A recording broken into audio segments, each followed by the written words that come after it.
Lapak milik korban meninggal positif COVID diberi polis lain.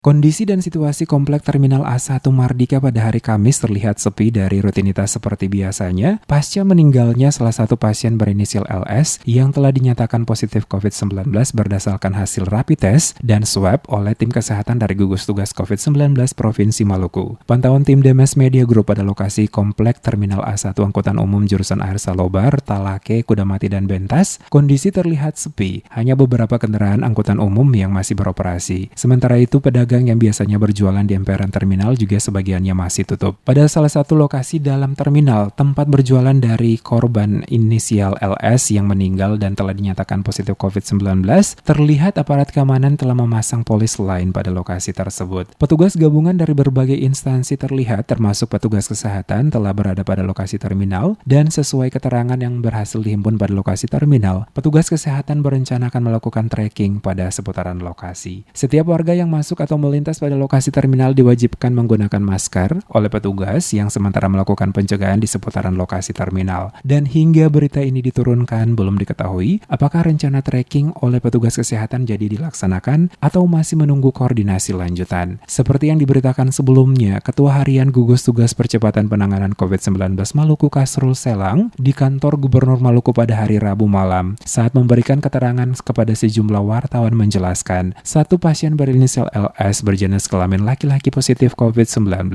meninggal dunia di RSUD Ambon pada hari Rabu petang sekitar pukul 18 waktu Indonesia Timur.